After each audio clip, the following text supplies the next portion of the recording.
And are you refreshed? Good. Now what? Hello. Good morning. It is. So much appreciation for you again. It's great to be here. When I walked into the door, I had a few questions for you, and they've all been answered. You know, it's so interesting. Annoying, isn't it?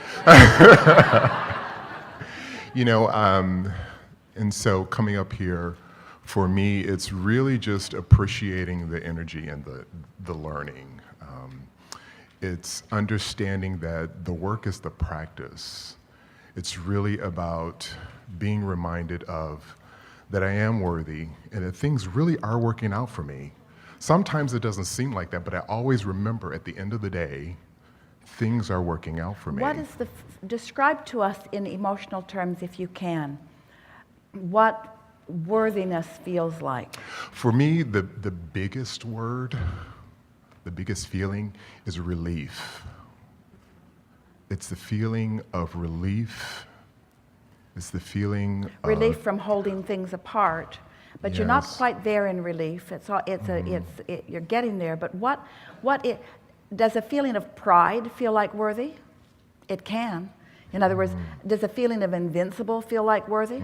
Does a feeling of clarity feel like worthy? In other words, words are interesting. They mean different things to different people, but we're wanting you to discover, if you can, the vibrational essence of the way because these words can be triggers for emotions, but they are what we're wanting to accomplish here is letting the word sort of define the feeling, because it's the feeling that is what you're going for. The feeling of alignment or resistance, the feeling of allowing. And so clarity and freedom and exhilaration and passion, but even ease. So what's the difference between, in terms of allowing, the feeling of ease and the feeling of passion? They both are alignment. There's no resistance in either one. Right. But what's different about ease and passion? There's more momentum in passion. In other words, when you're feeling passionate about something, you've been in a state of non-resistance for a while, and the momentum is really kicking up. And so there's a lot of energy moving, and therefore there is more power in passion than there is in ease. Can you feel that? Yes. And yet, we would so much rather that you feel ease than anger.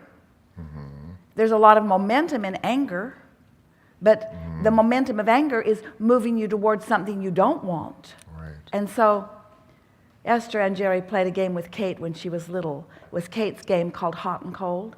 And Kate would hide a button somewhere in the room, somewhere in the building, and then she would give Jerry and Esther clues to find it. You're getting warmer, you're getting warmer, you're getting colder, you're getting colder. And because Kate knew where the button was and she gave good clues, they always found the button. In other words, there was never a time that they did not find it, and usually pretty easily. Sometimes Jerry would pretend that he didn't understand the clue, and then Kate would just shout it louder because she knew he knew what colder meant and what warmer meant. But we want you to utilize your guidance system in the same way. You can feel when you are moving away from something that you want by the emotions of negativity, and you can feel when you're moving toward it. But you can also feel when you are adding momentum to something by. So we want to put a question to you. What slows momentum of something wanted? Introducing resistance to it is like putting the brakes on. So how do you introduce resistance to a desire or something wanted? By offering thought that is contradictory to it. I want it, but. I want it, but I've never had it, or I want it and I don't know how to get it. And so it's just a matter of paying attention to the way you feel while you're thinking. Think and feel, and you can show yourself how to eliminate the resistance that's been slowing things down. Just want to stick that in there a little bit, because you all are becoming more deliberate in your creation. We want you to utilize your guidance system because it is so much easier than you are letting it be. It is.